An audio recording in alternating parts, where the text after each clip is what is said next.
Why were they forbidden? Codex Gigas and the Devil's Bible. According to legend, an unnamed monk single-handedly carried out and completed a book measuring 92 centimeter tall, 50 meter wide when opened, 22 cm thick, and weighing approximately 75 kg.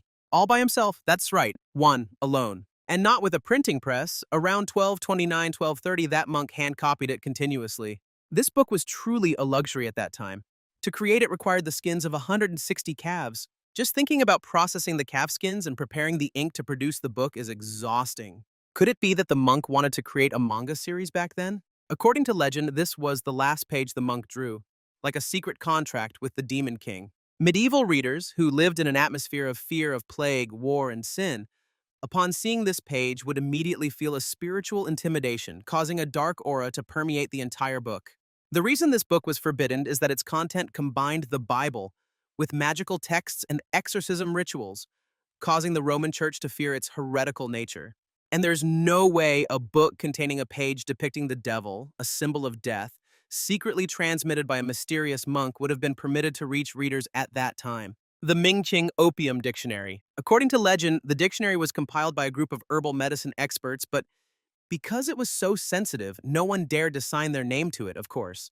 The book originated around the mid-18th century, at a time when opium was being brought into China through trade with Britain. The book immediately became a bestseller in the Chinese market because it provided the most detailed guide on how to produce and harvest opium poppies. And not long after its debut, the book was placed on the Qing dynasty's list of forbidden books due to the consequences it brought to China at that time. Opium intoxication made the people of China immerse themselves in a high, leaving them unable to do any work and dragging the Qing dynasty's economy into a severe decline.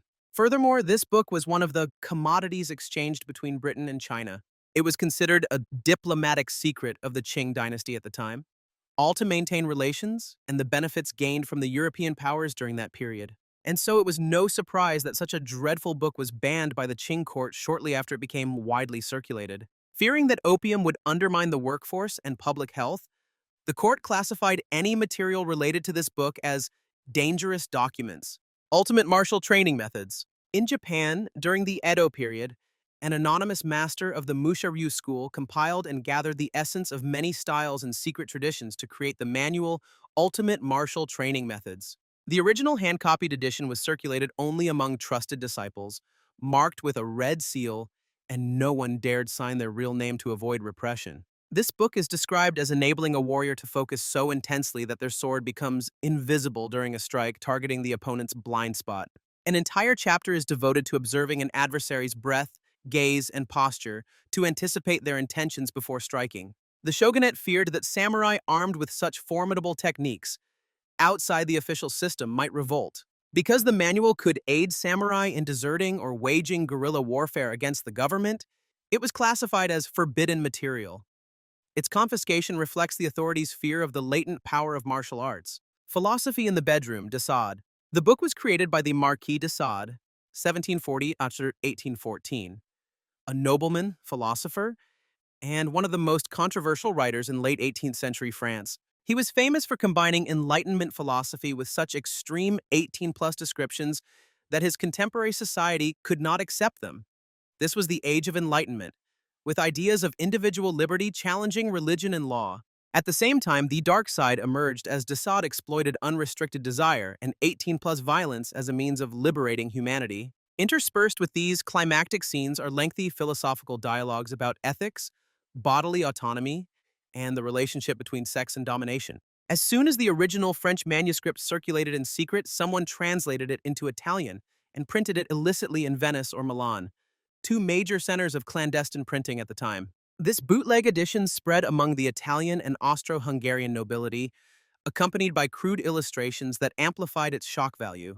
Between the strict Catholic culture of Austria-Hungary and the licentious Enlightenment ideas from France, this edition was regarded as more threatening to moral order than any other version. The book was rigorously banned because Sade attacked nearly all Christian values, holiness, purity, and viewed religion as a tool of bodily oppression. Seeing that this illicit edition was attracting young Italian nobles and inciting anti-religious and anti-feudal movements, Emperor Karl II of Austria ordered the execution of those who printed and sold it, a penalty unprecedented for a book. Order of the Solar Temple. In the late 1980s and early 1990s, under the leadership of Luc Jouret and Joseph de Mombro, the Order of the Solar Temple professed itself a mystical brotherhood connecting Knights of the Divine. Members were encouraged to pursue supreme spiritual development through secret rituals. The group's senior commanders compiled the manual The Solar Temple Weaponry Guide, keeping their identities hidden to avoid attention from security services. This book precipitated a series of mass murder suicides from 1994 to 1997. Over 70 members in Switzerland, France, and Canada died in what were staged as ascensions. Investigators seized the weaponry guide along with ritual journals, viewing them as a violent training script and a catalyst for collective suicide. Immediately thereafter, every handwritten and printed copy was destroyed or confiscated as evidence to prevent the spread of extremist ideology. Malleus Maleficarum. The first edition was published in 1487 at Speyer, Germany, under Pope Innocent VIII. As witchcraft and superstition spread, the Church sought to reinforce faith by hunting heretics. Malleus Maleficarum was devised as a court manual to help judges identify, interrogate, and condemn witches. It not only encouraged the use of torture, but also codified these brutal methods into law, making violence legitimate. The text asserted that women were more susceptible to demonic temptation, resulting in women being tried and executed as witches at far higher rates than men. Ultimately, many clergymen and scholars, such as the Bishop of Mainz, criticized the book for its abuse of torture and its violation of natural law. The work helped ignite the brutal witch hunts of the 16th and 17th centuries, during which an estimated 60,000 alleged witches were burned at the stake. As the persecutions became excessive, the Catholic Church and certain local authorities issued decrees limiting torture and witch trials. By the late 17th century, the rise of experimental science and reason had exposed many absurdities in the so-called signs of witchcraft and in the use of torture, and successive printings of Malleus Maleficarum were gradually removed from monastic libraries. In short, Malleus Maleficarum was not only a witch-hunting handbook, but also a dark symbol of religious violence and the abuse of power. Its eventual banishment was an inevitable outcome as society awakened to reason and human rights. The Voynich Manuscript, a truly bizarre book. It is written in a language and script that remains undeciphered to this day, accompanied by over 200 illustrations of strange plants, astronomical diagrams, and herbal rituals. The volume comprises approximately 240 vellum pages, each measuring about 23-16 centimeters, bound in the hand-copied style of the medieval period.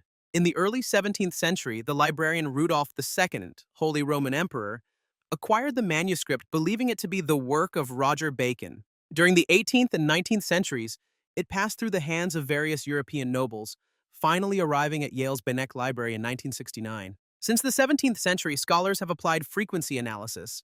Yet every hypothesis, whether monoalphabetic code or probabilistic cipher, has failed. Some researchers argue that the author invented both the language and script to conceal lost pharmacopoeial techniques or esoteric philosophy.